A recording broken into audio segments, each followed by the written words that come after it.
व्यक्ति के आयु के बढ़ने के साथ भी उसकी मानसिक स्थिति हमेशा ही अनेक अनेक इच्छाओं और तृष्णाओं से भरी रहती है, जिसके कारण शरीर शिथिल हो जाएगा लेकिन मन शिथिल नहीं होता और मन के अंदर की लालसाएं, तृष्णाएं, वासनाएं वो उसी तरह बनी रहती है।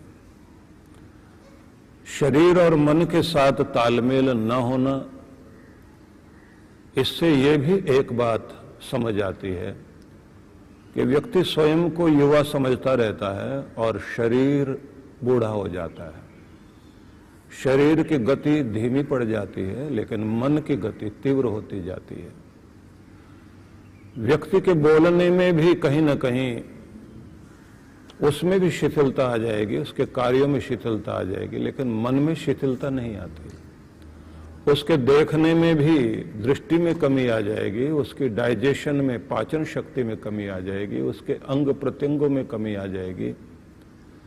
वो चीजें भूलने भी लगेगा, लेकिन उसके बाद भी चंचल मन के अंदर अनेक अनेक तरह की तृष्णाएं रहती हैं और उनके कारण, अतृप्त इच्छाओं के कारण व्यक्ति के मन में असंतोष, व्याकुलता बनी रहती है। इसका परिणाम ये रहता है कि वो अतृप्त कामनाओं की तृप्ति के लिए व्याकुल होता रहता है। और ये भी हम लोग पीछे जान चुके हैं कि जितने जितने हम अपनी इच्छाओं की पूर्ति के लिए लालायित रहते हैं और नई नई इच्छाएं उसी के साथ में जागृत होती रहती हैं। इसलिए विचित्र है कि तृष्णा से तृष्णा और बढ़ती है, क्रोध से क्रोध और बढ़ता है, बदले की भावना से और बदला लेने की भावना बढ़ती है, अशांति से अशांति बढ़ती जाती है। इसका कहीं भी अंत नहीं दिखाई देता। श्री कृष्ण एक संदेश देते हुए कहते हैं कि प्रत्येक व्यक्ति को स्वयं से जुड़ना चाहिए, अर्थात तुम शरीर नहीं हो, प्राण भी नहीं, मन भी नहीं, बुद्धि से भी आगे तुम एक आत्मा हो, चेतन तत्व हो। अपने उस चेतन स्वरूप को पहचानो और अपने निज रूप को पहचानो। तुम्हारा जो निज रूप है वह शांति से, प्रेम से भरा हुआ है, करुणा से, सहानुभूति से भरा हुआ है, सहयोग और उदारता से भरा हुआ है। आपके अंदर ये जो क्रोध, द्वेष, बैर, बदले की भावना, चोट पहुंचाने की भावना, ये सारी चीजें आपका स्वभाव नहीं है, लेकिन ये दूसरों की संगति से, पिछले संस्कारों के कारण आपके चित्त पर पड़ी भी वो मैल है, जिसके कारण आपको धुंधला दिखाई दे रहा है, जिसके कारण गलतफहमियां होती हैं, जिसके कारण समस्याएं बनती हैं। तो इसलिए उन्होंने ये कहा कि एक तो अंतःकरण को शुद्ध रखना, स्वयं को शांत रखना, विचारों को पवित्र बनाए रखना और स्वयं को शांति से जोड़े रखना, शांत रहना, ये आवश्यक है। आगे चलकर फिर एक और श्लोक में एक नई बात और कहते हैं, जो इस समय हम आज के संदर्भ में समझेंगे। नास्ति बुद्धिरयुक्तस्य न चायुक्तस्य भावना न चा भावयतः शांतिर अशांतस्य कुतः सुखम। यहां एक शब्द बड़ा महत्वपूर्ण है, अशांतस्य कुतः सुखम। अशांत व्यक्ति के जीवन में सुख नहीं है। अंदर की जो खलबली है, अंदर की जो बेचैनी है, अंदर की अशांति आपके सुख चैन को छीन ले जाती है। लेकिन दो बातें और बड़ी महत्वपूर्ण है। पहले अर्थ को समझ लीजिए, फिर हम इसकी व्याख्या में जाएंगे। अर्थ है नास्ति बुद्धि अयुक्तस्य, अयुक्त मनुष्य का, असंयत मनुष्य का जीवन इस तरह होता है कि उसमें बुद्धि नहीं रह पाती, समझ नहीं रह पाती, उसका विवेक ठहर नहीं पाता। अब ये अयुक्त क्या है, ये भी हम समझेंगे आगे। फिर उन्होंने कहा असंयत व्यक्ति में एकाग्रता की भी कमी होती है, उसके अंदर एकाग्रता की शक्ति काम नहीं करती। मन बेचैन हो तो पहले अर्थ को ही सीधा सीधा सुन लीजिए, व्याख्या उसके बाद। अर्थ सीधा यह है, अयुक्त मनुष्य जो असंयत है उसमें बुद्धि नहीं होती, और असंयत व्यक्ति में एकाग्रता की शक्ति भी नहीं होती। जिसमें एकाग्रता नहीं है उसे शांति भी प्राप्त नहीं होती, और जिसमें शांति नहीं है, जिस व्यक्ति के अंदर शांति नहीं है, उसे सुख भी कहां मिल सकता है। यह हुआ अर्थ। अब इसको दूसरे ढंग से समझ लीजिए। युक्त शब्द का अर्थ हुआ जुड़ना, अयुक्त का मतलब हुआ विभाजित व्यक्ति, बटा हुआ व्यक्ति, स्वयं के आनंद से, परमात्मा के आनंद से, स्रोत से कटा हुआ आदमी। समझ लीजिए कि पेड़ की जड़ें कट जाएं तो फिर हरियाली नहीं रहेगी, सूख जाएगा। आपको भी अपनी जड़ों से जुड़े रहना चाहिए। जड़ें क्या हैं? आपकी जड़ आपका परमात्मा है। आप सभी लोग जहां जीवनी शक्ति श्वास के द्वारा प्राण शक्ति ले रहे हैं, भोजन से आप जीवनी शक्ति धारण कर रहे हैं, नींद में आप जो है ब्रह्मांड से एक ब्रह्मांडीय ऊर्जा धारण करते हैं, जिससे आपके मस्तिष्क में हर दिन शांति आती है, नवीनता आती है। लेकिन इसी के साथ ये ध्यान रख लीजिए, आसमानों से आती हुई ऊर्जाएं 7 और 9 जो हम मानते हैं कि जो किरणें प्रकाश की धाराएं आ रही हैं, या ऐसे कह लीजिए कि 9 ग्रह जो माने जाते हैं, तो 9 ग्रह कह लीजिए, 27 नक्षत्र कह लीजिए, समस्त ब्रह्मांड कह लीजिए, समस्त ब्रह्मांड से आती हुई ऊर्जा, वो 7 रंगों का प्रकाश जो आपके शरीर पर पड़ता है, जिसके कारण आपका ओरा बनता है, आपके चारों तरफ एक प्रकाश का घेरा बनता है, उससे भी आप जुड़े हुए होते हैं। वो भी आपको जीवनी शक्ति दे रही है, और इससे भी ज्यादा सूरज का प्रकाश आपको शक्ति दे रहा है। लेकिन इन सबके पीछे सूरज में प्रकाश देने वाली शक्ति भी तो है, परमात्मा, जिसके कारण फूल खिलते हैं, बीज अंकुर बनते हैं, अंकुर जो है वो पौधा बनते हैं, पौधे के ऊपर फिर फूल लगते हैं, फिर उसमें फल आते हैं, बीज आते हैं। ये जो क्रम चल रहा है, उसको जो लगातार चला रही वो शक्ति मतलब भगवान, वो आपका मूल है। यही गीता में आगे चलते चलते आप लोग एक चीज समझेंगे, जीवन वृक्ष और संसार वृक्ष के विषय में। वेदों में इसकी बड़ी अद्भुत व्याख्या की गई है कि मनुष्य जो है वो चलता फिरता पेड़ है, लेकिन उल्टा पेड़ है ये।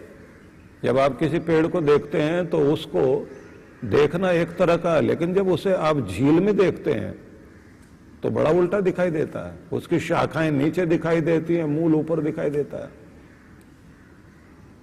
बस ऐसे ही आप भी हैं, आपकी जड़ें ऊपर हैं, आपकी शाखाएं नीचे हैं। जड़ ये है आपका सिर, जहां से खुराक ले रहे हैं, ये सब जड़ें हैं आपकी, भोजन आप ले रहे हैं ना, और ये हाथ, ये पांव, ये उंगलियां, ये शाखाएं हैं। पेड़ नीचे से खुराक ले रहा है, भोजन ले रहा है, जीवनी शक्ति धारण कर रहा है, आप ऊपर से ले रहे हैं, ऊपर से खाते भी हैं और ऊपर से ऊर्जा भी लेते हैं। उससे जुड़े रहना बहुत जरूरी है। मतलब यह कि इतने तो आप जुड़े हुए हैं कि ग्रह नक्षत्रों के द्वारा हर दिन आते हुए जो किरणें हैं वो आपके इंडोक्राइन ग्लैंड्स पर अपना असर डालती हैं, उससे आपकी भावनाएं बनती हैं, भावनाओं के अनुसार विचार उठते हैं, उससे आपके मूड बनते हैं, उससे फिर आप सक्रिय होते हैं। किसी दिन डल फील करते हैं, किसी दिन ऊर्जा अनुभव करते हैं, किसी दिन गुस्सा ज्यादा आता है, किसी दिन आप बहुत खुश रहते हैं। लेकिन जीवन केवल इतने से नहीं चलता।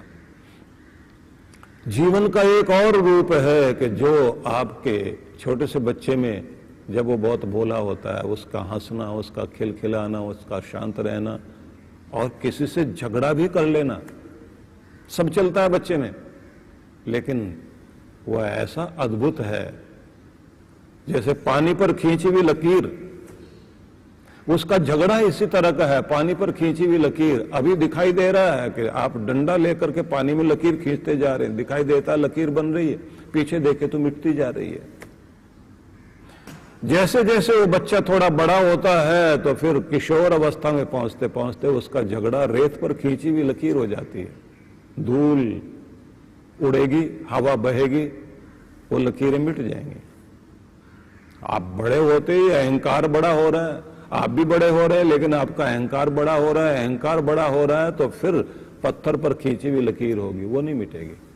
आप जिंदगी भर बैर बांध कर बैठेंगे और फिर आपके अंदर अशांति आएगी। जब तक आप बच्चे थे, भोले थे, परमात्मा से सीधे जुड़े हुए थे। यहां एक शब्द है कि एक व्यक्ति वो जो जुड़ा हुआ स्रोत से, और एक व्यक्ति वो है जो बटा हुआ अपने स्रोत से। वो जो पतंग आसमान को छू रही है, उसकी डोर नीचे किसी ने पकड़ी हुई है। जैसे ही वो डोर कटेगी तो वो पतंग किसी काम की नहीं, न जाने कहां जाकर गिरेगी और फटेगी। आप आसमान की ऊंचाइयां छू सकते हैं, लेकिन आपको जुड़े रहना बहुत जरूरी है। इधर स्रोत गुरु है और उधर स्रोत परमात्मा है। अंदर आपका स्रोत आपका चैतन्य है, आपके अंदर की शांति, आपका आनंद, आपका प्रेम, आपके अंदर की सहनशीलता, आपके अंदर का क्षमा भाव। बच्चे को कोई नहीं सिखाता किसी को माफ कर दो, स्वाभाविक रूप से वो माफ किए हुए है, भूल जाता सब बातें। बड़े होकर आप किसी को माफ करने को तैयार नहीं। बच्चे को तो ये भी पता नहीं गलती क्या है और दूसरे की गलती क्या है। बस थोड़ी देर के लिए एक प्रभाव आया, इसने बुरा कहा, थोड़ा प्रभाव लगा, गुस्सा भी कर लिया, लेकिन भूल गया। भगवान शिव के लिए एक शब्द से पूजा की जाती है। बहुत सारे शब्द बोले जाते हैं, उसको शिव को ईशान कहा जाता है, लेकिन एक शब्द और कहा जाता है, सद्योजात। सद्योजात शब्द से शिव की पूजा करते हुए उनका ध्यान करते हैं।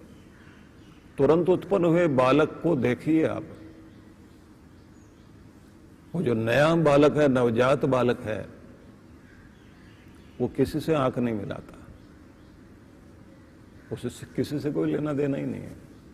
वो बहुत भोला है, वो एकदम इतना कोरा जैसे अभी अभी कोई फूल खिला हो। उस बच्चे को किसी से आंख मिलाता नहीं, किसी की तरफ देखता नहीं एक टक। जैसे संसार का मोह बढ़ने लग जाता है तब वो आंख मिलाता है, और जिससे आंख मिला रहा है फिर वो उसकी इर्द गिर्द उसकी चेतना घूमती है। माँ वो प्यार करती है, बस उसी को देखना चाहता है, उसके सिवा किसी को नहीं देखना चाहता, उसको समझ ही नहीं आता। थोड़ा सा और मोह ममता बढ़ती चली जाएगी तो माँ के साथ पिता, अब वो पिता के इर्द गिर्द घूमना चाहता है। थोड़े से और बड़े हुए, घर परिवार, भाई बहन, इनके इर्द गिर्द उसका ध्यान, अब उसका मन वहां तक घूम रहा है। लेकिन थोड़ा और बड़ा हुआ, अभी इनको छोड़ दिया उसने, अब दोस्त, समाज, और इसी को लेकर आप आगे तक चलते चले जाइए। जब तक आप अपने अंदर सरल रहते हैं, परम चेतना से आप जुड़े हुए हैं, आपका चैतन्य परम चैतन्य से जुड़ा रहे, और जब आप उससे जुड़े हुए हैं तो एक छोटे से बच्चे की मुस्कान कितनी मधुर होती है, उसकी हंसी कितनी मधुर होती है, उसका बोलना भी संगीत वाला लगता है, उसका चलना भी एक अलग रूप है। पिछले दिनों में हमने आपसे चर्चा में कहा था कि छोटे से बच्चे में इतने तरह की कलाएं, इतनी तरह का स्टाइल, इतनी तरह की शैलियां होती हैं कि फोटोग्राफर इधर से फोटो ले, उधर से ले, हर जगह से सुंदर लगता है वो, और वो स्वाभाविक रूप से अपने आप होती जाती हैं। बड़े हो करके आपको पोज बनाना पड़ता है, इधर से आप अच्छे लगोगे, उधर से अच्छे लगोगे, इधर से नहीं अच्छे लगोगे। हर अभिनेता के पास में कुछ ही तरह के पोज हैं, वहां वो अच्छा लगता है, कैमरामैन उसको पहचानता है। लेकिन किसी के पास ऐसी स्थिति हो कि कहीं से भी आप किसी भी तरफ से देखिए, उसी तरफ से उसके अंदर आकर्षण है, वो आकर्षण बालक में ही रहता है। सीधा मतलब ये हुआ कि जब तक आप शांत हैं, जब तक आप सरल हैं, जब तक आप अपने से जुड़े हुए हैं, तब तक आप अपने मालिक से भी जुड़े हुए हैं। आपको लगता होगा कि मैं ये चर्चा क्यों कर रहा हूं। इसलिए कर रहा हूं क्योंकि यहां एक शब्द दिया है, आयुक्त, जो जुड़ा हुआ नहीं है, जो बटा हुआ। एक शब्द है भक्त और एक है विभक्त। भक्त वो है जो जुड़ा हुआ है, विभक्त वो है जो बट गया है, जिसका ध्यान बटा हुआ है। दिमाग 10 जगह फैला हुआ है। तो कहते नहीं समझ रहे हैं कि बटे हुए दिमाग में, बटे हुए मन में बुद्धि काम नहीं करेगी, वो 10 तरह की बातें सोचेगा। इसलिए दुनिया के बड़े बड़े चिंतक एक बात कहते हैं कि सोचते बहुत लोग हैं, लेकिन सोचना हर किसी को नहीं आता। जिस दिन आपको सही सोचना आ गया, उस दिन आपकी जिंदगी अलग ही हो जाएगी।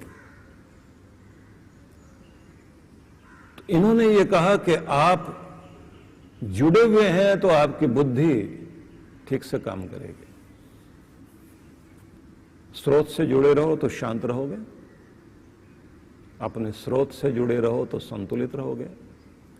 अपने स्रोत से जुड़े हुए हैं तो प्रेम पूर्ण रहोगे, दया भी रहेगी, सहानुभूति भी रहेगी, क्षमा भाव भी रहेगा। और जहां लगता है कि यहां रिश्ता आगे नहीं निभ पा रहा है, तो बहुत अच्छा खूबसूरत सा मोड़ देकर, मीठी याद छोड़कर, 2 मुसाफिर साथ चलते चलते मोड़ मुड़ गए, लेकिन कहीं पीड़ा नहीं है। मीठी यादें जरूर हैं, फिर मिलेंगे तो फिर साथ चलेंगे, भावना बहुत अच्छी हो सकती है। लेकिन जहां पर आप आयुक्त हैं, खुद से नहीं जुड़े हुए हैं, परमात्मा से नहीं जुड़े हुए हैं, बस वहीं बौखलाहट है। तो दिमाग काम नहीं करेगा, कुछ भी हरकत कर दोगे आप।